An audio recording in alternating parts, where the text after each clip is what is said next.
Whatever you do when searching for a new car, strike off your mind a Chinese-made car completely. Don't believe me, believe him. Good. And they do have some oil consumption issues right from the start though. So I've been watching some videos and I am in the market possibly for a car, maybe next year or the year after. So I do look at some reviews on YouTube about cars, and quite a lot of them are saying how wonderful the Chinese cars are. Like this BYD electric car. BYD means beyond your dreams. Could you imagine? Hey, what car do you drive? I drive a BMW. What car do you drive? Oh, a BYD. What's a BYD? Oh, beyond your dreams. Nice.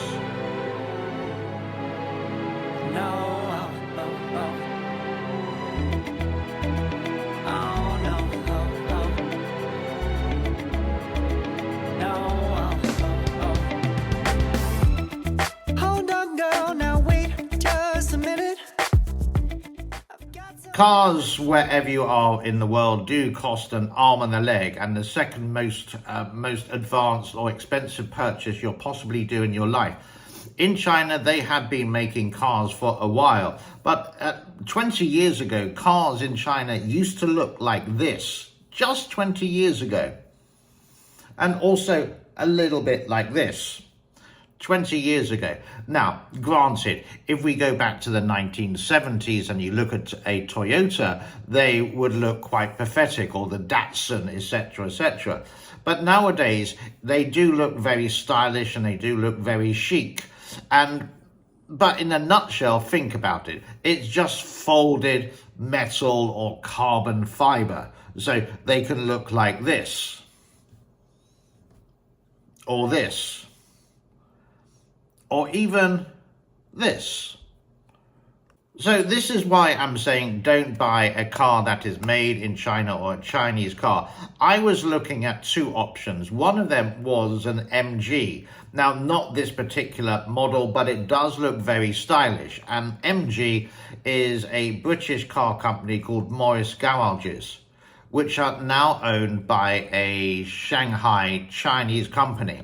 Now, when a Chinese company comes into car manufacturing, they are going to just cut corners every way possible.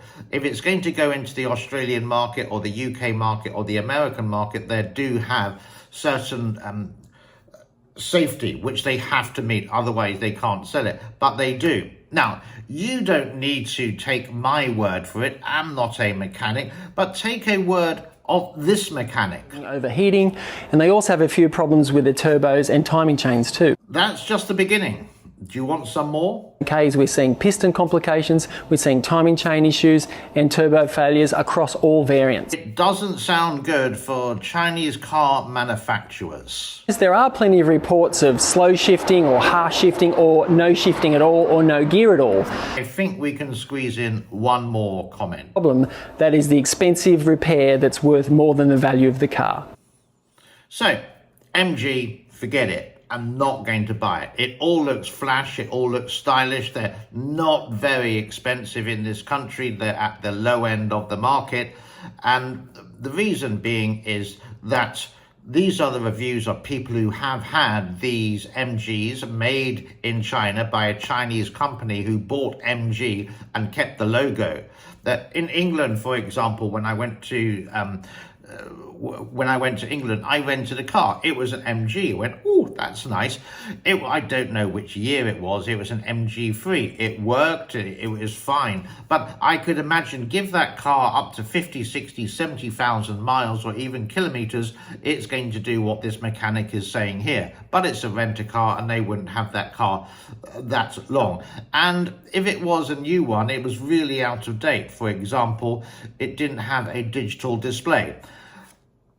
So, no, I'm not going to go for MG. I wouldn't even look at Chinese cars. Possibly in another 20, 30 years, when they have settled down and in the market and people are taking them seriously, it's a consideration. But for now, no way in hell, Jose.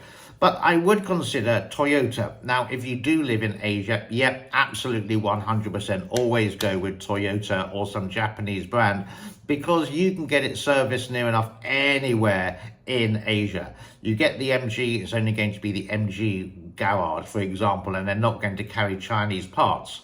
So this is what I'm thinking about whenever I can afford a little boom boom, is the Toyota Rays. It's a small, tiny car, and it costs around about 27,000 American dollars in this country, which is going to be more expensive than others. It's what I sort of like. It's just quite elegant, it looks smart, it has everything there, it's Japanese, like my motorbike is Japanese, so it's going to have a really good service and really good quality with it.